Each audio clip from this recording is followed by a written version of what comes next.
The War of 1812 was an important engagement in our country's history for many reasons, one of which the Marines, the Marine Corps as we know it today, was born at that time period. The Marines have a slogan, have a motto, have a mantra, if you will, no man left behind.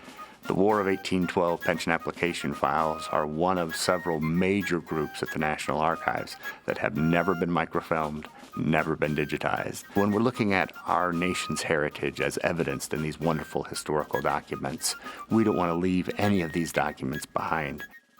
My name is Curt, and I'm with the Federation of Genealogical Societies, and with my colleagues, we're engaged in an amazing project to digitize and make freely available to the public all of the War of 1812 pension application files. Right now, the War of 1812 pension files are only in paper, never been microfilmed, never been digitized.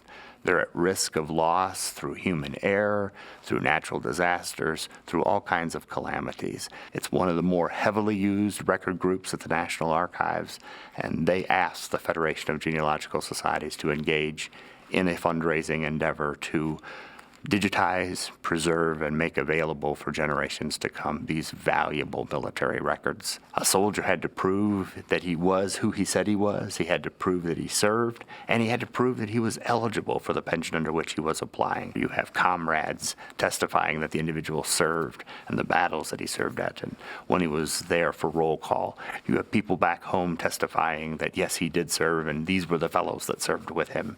And then you have a number of individuals testifying that he does deserve the aid of his country now that he's a veteran of this war and is looking for some assistance from his country. So a pension packet can be dozens, sometimes hundreds of pages of documentation.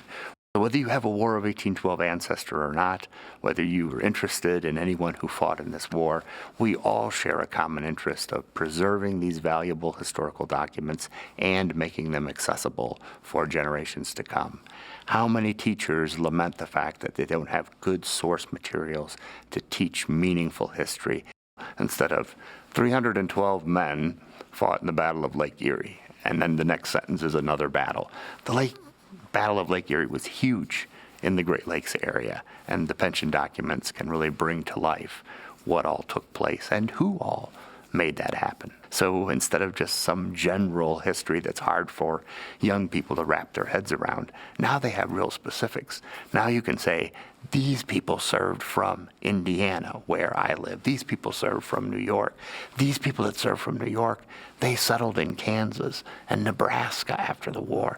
And you can find their tombstones in Nebraska and Utah after the war. Amazing amounts of really specific history.